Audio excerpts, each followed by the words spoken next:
The NASDAQ and S&P hit record highs for the third straight day after new data did show the feds are leaning toward a December rate cut. Joining us now to discuss some top economic headlines is former White House economic advisor Steve Moore. Good morning to you, sir. A lot of investors believe the Federal Reserve will cut interest rates when they meet again in 2 weeks. What do you think?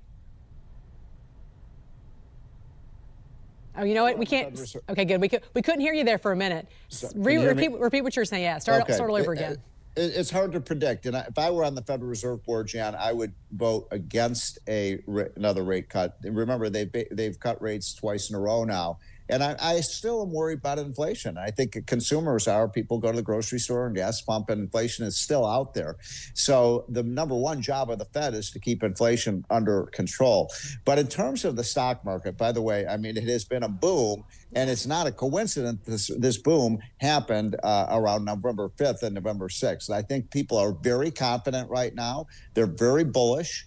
By the way, not only did the three major stock indices hit all-time highs, look what happened with Bitcoin. Bitcoin has been through the roof. People made a record high. Record high. You own some of that, Jan. Do you own some Bitcoin? I do not. I do not own Bitcoin, and I'm going to tell you right now, I don't really okay. Get it. More power to the people who do understand it. Yeah. But yeah, it is 103. By the way, 103.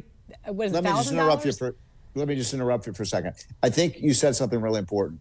Never invest in something you don't understand. Right. And no, I mean, seriously, because a lot of people are thinking, oh, this is a get rich quick scheme. But it is, I do think people are looking forward. They're looking at what Trump wants to do on cutting taxes, what he wants to do with respect to deregulating the economy, with respect to, increasing American energy. And I just noticed that look at the opinion polls. They show both small businessmen and women and the consumers are confident. And so, optimism is a big part of the game. So I'm feeling pretty bullish myself. And I'm actually laughing because it seems like common sense, right? Never invest in something you don't understand. Yeah. But you just nailed it. A lot of people don't get it and they still invest in it.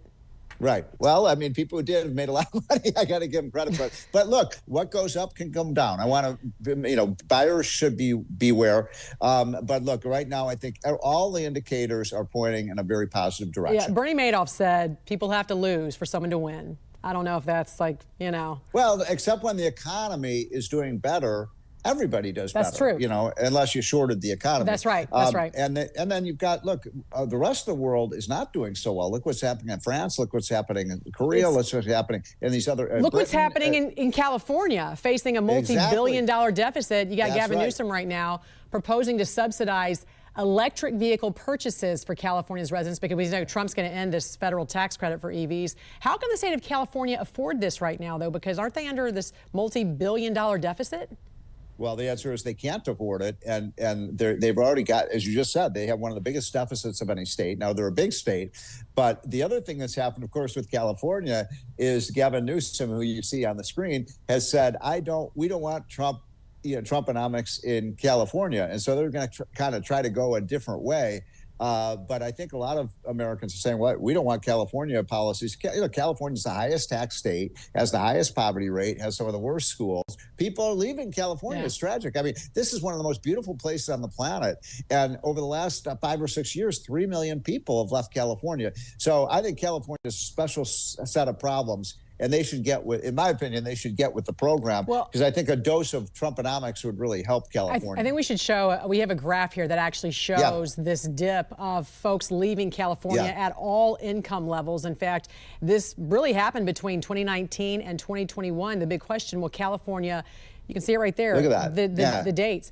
Will California be able to sustain its policies when it finds itself with more homelessness and fewer residents to take the burden of these high taxes? The answer is they have to change or die. California's in dire straits. There's some good news, though, Jan. You may have seen that the new mayor of San Francisco, one of America's great cities, I don't know if you've been to San Francisco lately, but it is a mess. I mean, it's terrible. You got homeless people everywhere, garbage everywhere. You've got all sorts of problems. And so this new mayor is saying we're going to turn things around. He's going to get the homeless people off the street. He's going to clean up the city because this is one of our greatest cities. And it's been ruined by these left-wing progressive policies. Steve Moore, I got so many other things to ask you about this morning, but my producers told Next me week. we got to go. So let's talk about this other stuff next week. Always good to see you, sir. Have a great weekend. Thanks for joining us. Thank you.